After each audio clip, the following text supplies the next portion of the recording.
Bismillahirrahmanirrahim. Elhamdülillahi Rabbil alemin. Esselatu vesselamu ala hayri halki Muhammedin ve ala alihi ve ashabihi ecmaîn. Amma ba'd. Assalomu alaykum ve rahmetullohi ve berekatuh.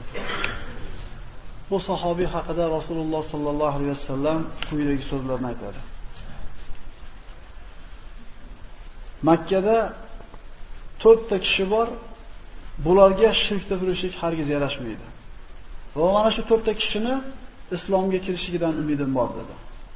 Ana shu to'rtta kishini sanab o'tganda Rasululloh sollallohu alayhi vasallam Hakim ibn Hizom roziyallohu anhu ni sanab o'tadi. Bu sahobiy jalil haqida eshitganmizmi?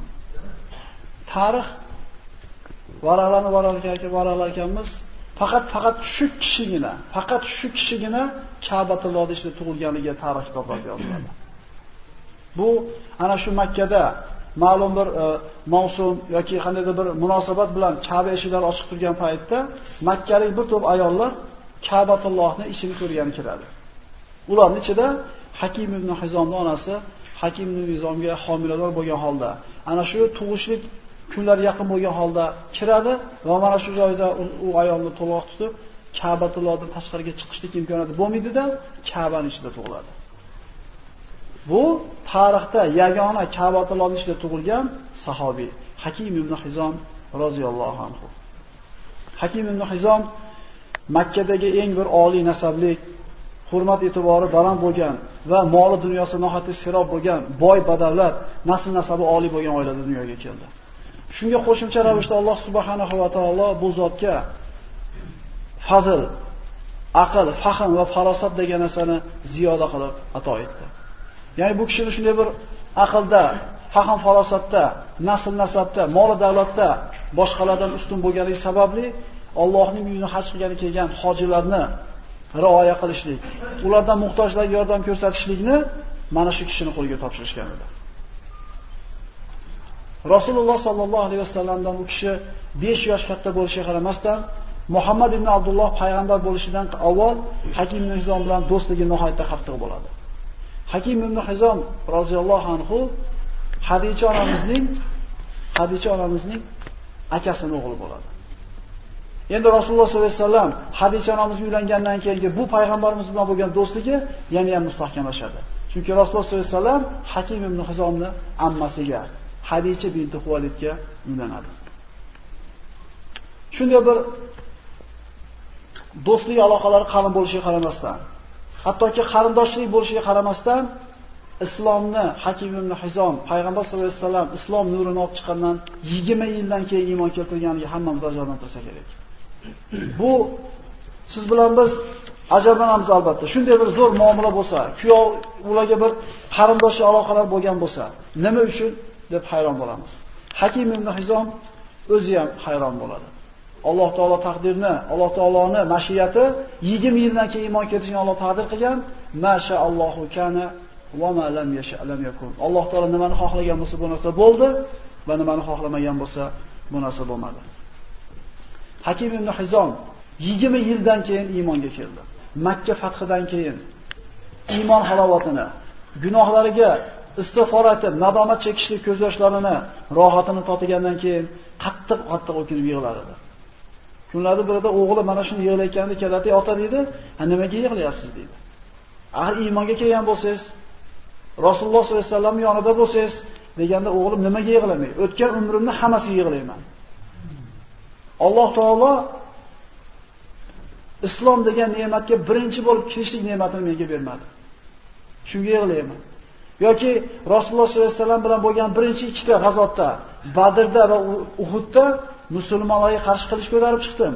Alloh taolo tirik qaytargandan keyin qaytib Muhammadga qarshi qilich ko'tarmayman deb va'da berdim o'zimga o'zim.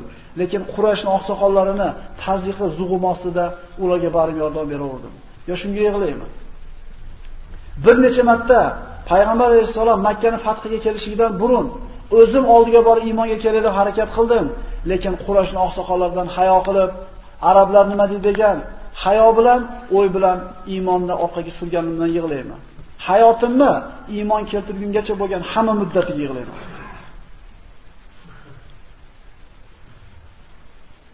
Biz hayron bo'lyapmiz. Hakim ibn Hizom nimaga 20 yilda iymon keltirdi?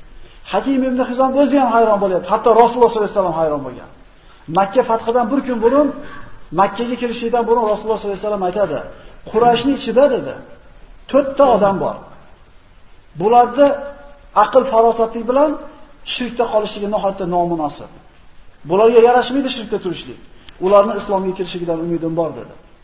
Shunda sahobalar hayron bo'lib, "Ya Rasululloh, kimlar ular?" deganda, Attob ibn Usayd, Jubayr ibn Mut'im, Hakim ibn Hizom va Suhayl ibn Amr roziyallohu anhum endi. Chunki bularning to'ralasi ham Makka fathidan keyin islomga kirdi. Rasululloh sallallohu alayhi vasallam Makka fathiga kirib kelar ekan, o'zini jarchisiga e'lon qildirdi.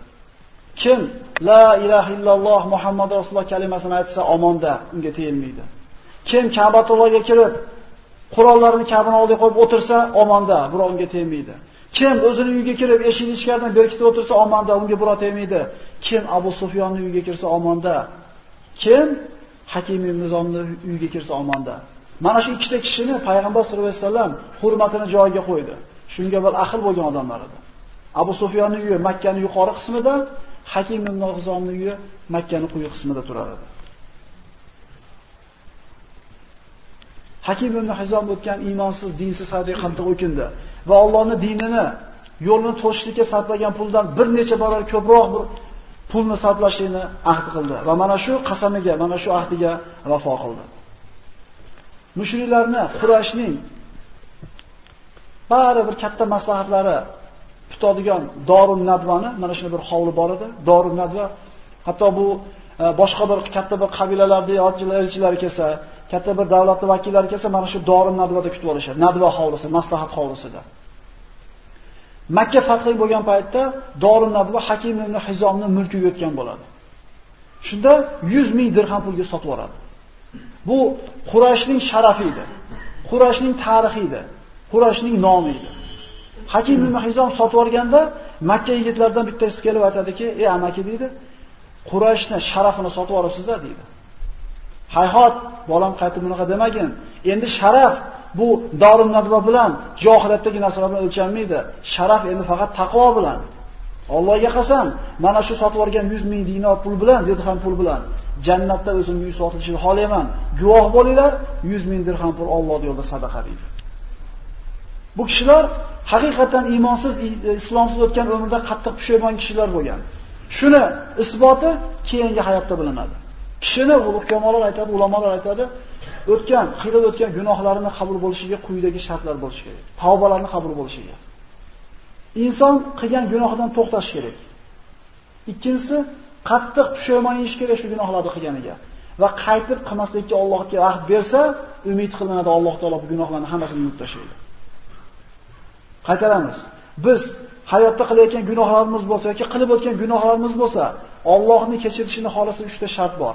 Shu gunohdan to'xtaymiz. Ey Xudoim, o'zing kechirib qo'y deb qila olmaymiz u ishni. Qattiq pushaymon yeymiz va qaytib qilmaslikka ahd beramiz, umid qilamiz Alloh taolo kechiradi. Bu kishilar ana shu so'zni ustida turgan kishilardan bo'lgan. Hakim ibn Hizom roziyallohu anhu haj mavsumida haj qilgani kelar ekan, o'zi bilan 100 ta tuyani olib keldi va qurbonlik qildi, musulmonlar kambag'allarga hadiya qildi. 100 ta tuya. Keyingi haj mavsumida o'zi bilan bo'yniga kumush halqa ilingan 100 ta qulni olib keldi. Ana shu halqada, ana shu kumushdan bo'lgan halqaga Allohning roziligi yo'lida Hakim ibn Hizom ozod qilgan qul degan har bittasining bo'ynida yozuv bor edi. 100 ta qulni olib keldi, ikkinchi haj qilgan mavsumida 100 ta qulni ozod qildi. Keyingi haj mavsumida o'zi bilan 1000 ta qo'yni olib keldi, Minoda 1000 ta qo'yni qurbonlik qildi, so'ydirdi, musulmon kambag'allarga xayr ehson qildi. Bu kishilar dunyosi bilan oxiratini sotib olgan kishilar.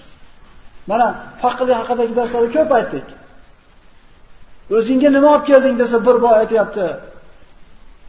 Rizqini o'zing berar ekansan, topganimni senga jo'natdim dedi, jannatga gir dedi. Ikkinchisi, bola chaqam ko'p edi, kambag'al bo'lib qolishdan qo'rqdim dedi.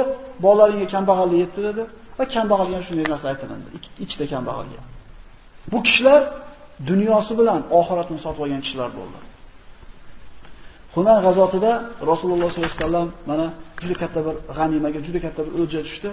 Hakim ibn Hizom roziyallohu anhu kelib so'radi payg'ambarimizdan, menga ham bering dedi. Rasululloh berdi. Keyin yana so'radi, yana bering dedi. Yana berdi. 3-marta yana bering deganda, "Ey Hakim" dedi. Bu mol nihoyatda insonga yoqadigan shirin taomga o'xshaydi. Kim bu taomni, bu molni ta'magirliksiz olsa, Alloh baraka beradi. Kim ta'ma qilib ko'paytirib bering desa, baraka berilmaydi. Hakim biling, beruvchi qo'l oluvchi qo'ldan baland dedi. Shunda ya Rasululloh, sizni haq bilan yuborgan Allohga qasam ichib aytamanki, shu kundan boshlab o'lgunimga qadar biror bir kimsadan biror narsa so'ramayman ham, biror narsa olmayman ham dedi. Rasululloh vafot etdi. Abu Bakr Siddiq roziyallohu anhu har bitta musulmonni Baytul Moldagi haqqi bo'lgan ulushini berar edi. Hakim ibn Hizomni chaqirdi, bermoqchi bo'lganda olmadi. Chunki bular erkak edi. Minal mu'minina rijalun. Mu'minlarning ichida erkaklari bor. Allohga bergan ahdida turadi. Tashadimi? Keyin bo'lmadi, chidamadimda boshlab olmaydi qayta. Agar ichimizda shunday bir odamlar bo'ladigan bo'lsa, eshitib qo'yaylik. Mo'min kishi erkak bo'lish kerak. Tashadimi? Bir gunohni qayta boshlamasligi kerak. Mana shularda Alloh taolo rostgo'y, mana shularda sodiq edi Alloh subhanahu va taolo. Umar ibn Hattob xalifa bo'ldi. Xuddi o'sha hadoyalarni bermoqchi bo'lgan paytda yana kelmadi. Shunda Umar ibn Hattob ana shu musulmonlarga qarab aytdiki, "Ey musulmonlar jamoasi, bilinglar, men Hakim ibn Hizom Rasulullohga bergan so'zida turganligiga men guvohman" dedi. Bu kishilar Rasululloh sollallohu alayhi vasallam tarbiyasini olgan edi. Bu kishilar qilgan gunohiga tavba qildi. Nadomat chekdi. Qaytib qilmaslik va'dasini berdi, shu va'dasida tura oladi. Alloh subhanahu va taolo hammamizga ularning hayotidan ibrat olishni nasib qilgan bo'lsin. Assalomu alaykum va rahmatullohi va barakatuh.